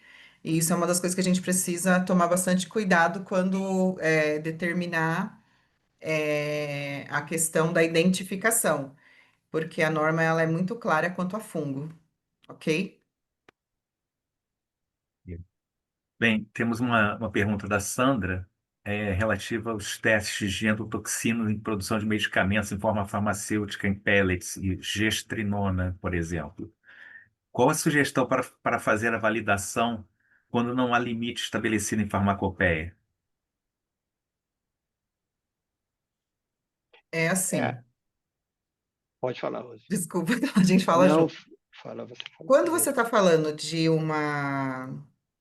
um medicamento que ele é inserido, independente da forma farmacêutica dele ser um pellet ou ser um líquido ou uma suspensão, um óleo, ele deve ser estéril. Então, você precisa ter um processo que determine essa validação para que você obtenha um produto estéril no final. Ah, mas eu não tenho como produzir este medicamento de modo totalmente asséptico, né? Eu não consigo, porque tem algumas variáveis no meu processo, eu não consigo, por exemplo, um exemplo, tá? Tem uma matéria-prima que ela não vem estéril e eu não tenho uma forma de esterilizar ali previamente, eu não consigo filtrar. Um exemplo. Você precisa fazer uma esterilização final nesse produto. Não pode haver a condição de você fazer uma liberação de um medicamento que ele vai ser intramuscular, intracutâneo, é, e você endovenoso, e ele não está na condição de estéril. Então, se você não tem a condição, por exemplo, de uma filtração esterilizante, você precisa estabelecer uma metodologia para esterilização terminal, por autoclavação, irradiação, algum tipo de metodologia você precisa estabelecer, validar esse estudo, né, que não impacte na forma farmacêutica e na liberação aí desse medicamento, na alteração da formulação, para que você faça essa liberação, ok? Ok. Aí como a respeito do pirogênio, né, que ela pergunta aqui, né, endotoxina. Então, o que acontece? Como ele não é um líquido, você precisa trabalhar com lavagem. Como você faz com dispositivo médico, né? Então, você tem que seguir o procedimento. Tem algum método na farmacopeia que lava o sistema até você obter e você faz a procura do pirogênio nesse lavado, né? Com o mínimo de água possível, né? Tem os sistemas na farmacopeia.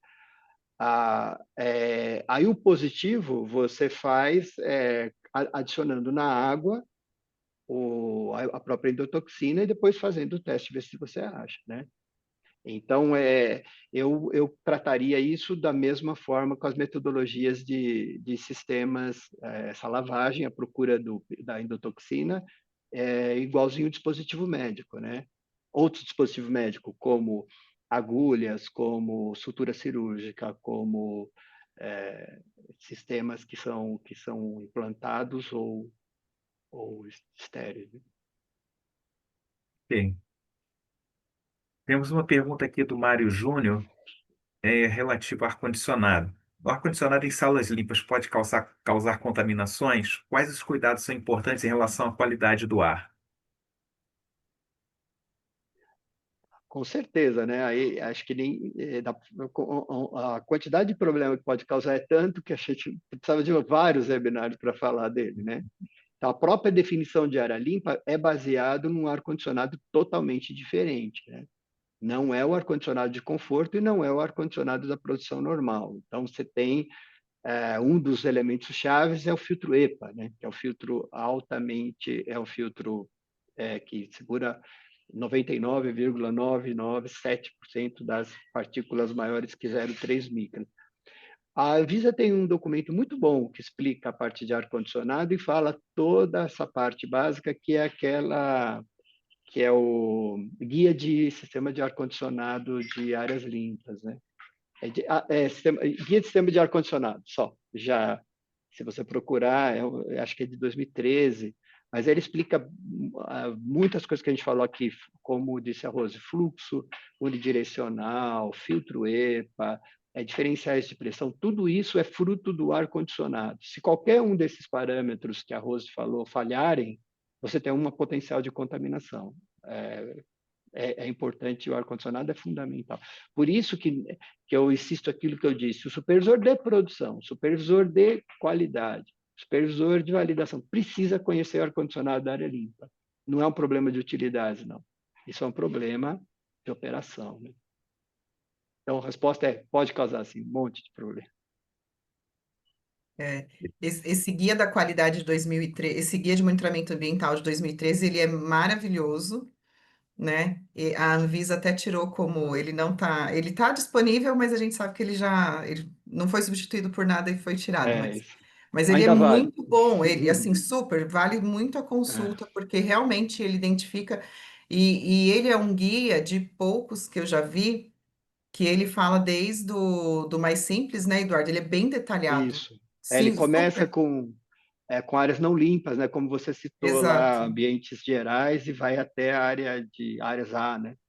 Exatamente, é muito bom mesmo. Ele tem todos os filtros, quais são os tipos de filtros, os códigos, né? É um H14, o que que é. É bem Isso. interessante esse guia, assim, para consulta, né? Ele é muito interessante mesmo.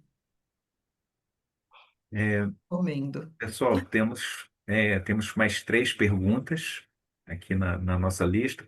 A próxima agora é do Carlos, sobre os métodos rápidos de identificação de micro-organismos encontradores de partículas com bioluminescência.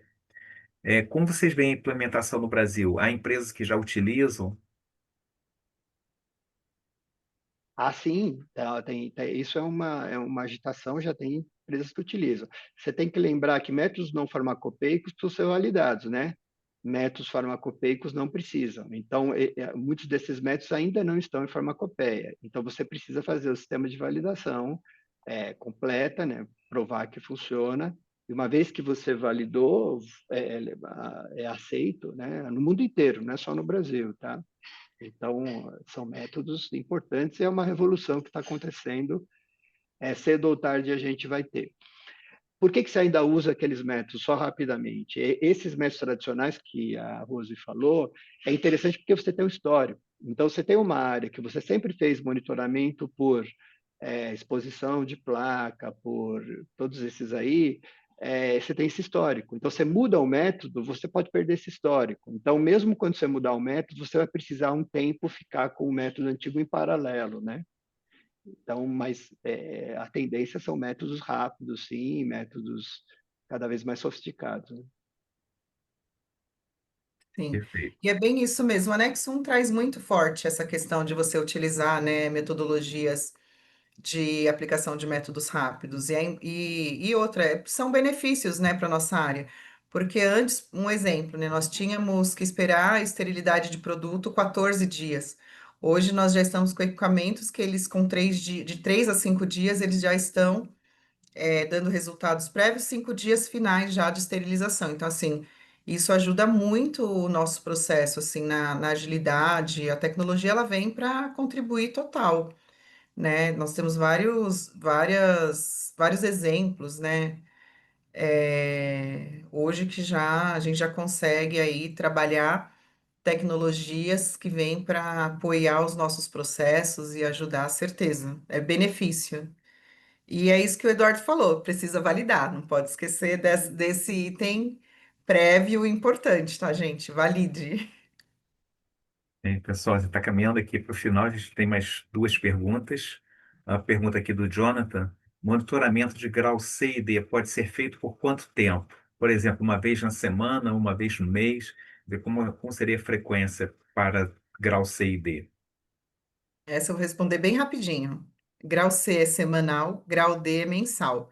Porém, análise de risco para estabelecer, porque se eu tenho um grau C que é adjacente de um grau B, o ideal é que eu não faça semanalmente. Eu preciso fazer uma avaliação de risco para ver qual o impacto que ele tem no meu grau B. Perfeito. Tem uma pergunta aqui do Vitor Borges em relação a uma intervenção específica. Como proceder quando a agulha utilizada para o invase asséptico encostar em uma superfície? Trocar a agulha, colocar em álcool e aguardar? E aí, por quanto tempo nesse caso? Quer dizer, como proceder no caso da agulha de invase asséptico encostar em uma superfície? Então, normalmente ela não encosta, né? Ela não deveria encostar. Agora, a questão básica é o seguinte: ela encostou numa superfície estéril ou não estéril, né? Se ela encostou numa superfície estéril, quer dizer, a parte interna do frasco é estéril. Então, se ela encostou na parte interna, talvez você consiga fazer um ajuste se isso for previsto no média fio, de forma que ela não encoste mais. Mas não deveria. Agora, na parte externa, não tem outro jeito, você vai ter que tirar, lavar, esterilizar. Você pode ter agulhas reservas e você pode ter simulado no seu média-fio a troca dessa agulha e você pode conseguir fazer ela de forma adequada durante a sua produção. Mas a agulha em si que encostou, álcool não esteriliza, gente. E a maioria dos sanitizantes vão deixar resíduo, né? Então, você colocar um oxidante forte, tal, então não, tem que sair e lavar no seu procedimento de limpeza, que normalmente 99,9% dos tempos é lavar, né, uma agulha de inox, e depois você esterilizar na sua autoclave. Por isso que é interessante ter dentro da área conjuntos extras, né, de agulha, para você fazer a troca, se for possível, né, na sua configuração da sua máquina. Mas nada de pôr no álcool, não. Não funciona. Algum complemento, Rose? Não, o Eduardo ele falou bem assim, onde tocou, né? Ah, eu estou durante fazendo a montagem no grau A. Tocou em alguma superfície que também é grau A? Então, assim, qual a necessidade de eu fazer a troca?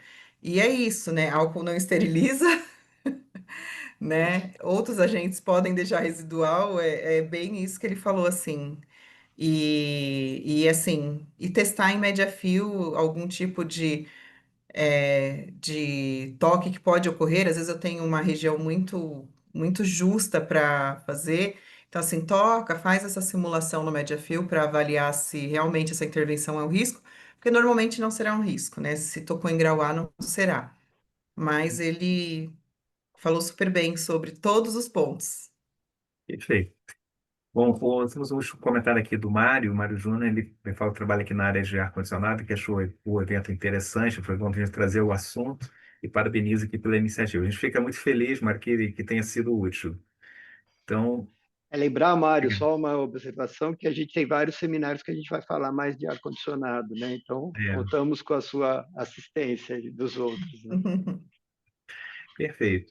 Bom, com isso, a gente cobriu aqui, acho que todos os questionamentos e eu acho que a gente pode encaminhar aqui, então, para o encerramento, né? Agradeço aí a participação de todos. E, Alessandra, você, você finaliza, Sim. por favor.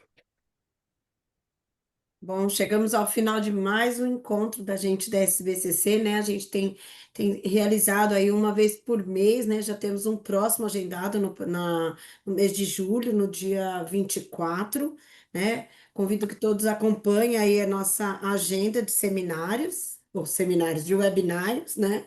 Que são seminários, se são aulas, enfim, sempre muito compartilhamento aí de informação. Quero mais uma vez agradecer a disponibilidade de vocês que estão aqui compartilhando com a gente, de todos os participantes que estão online, estiveram com a gente todo esse tempo. E, em especial, agradeço a nossa empresa patrocinadora, a Partitech, e as apoiadoras, a Brava, a Contempo e Renovac. E é isso, gente.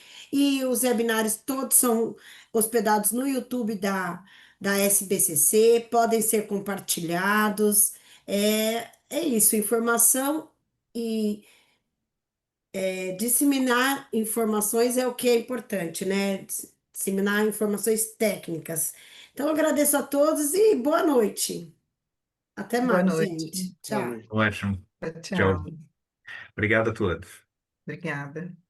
Obrigado.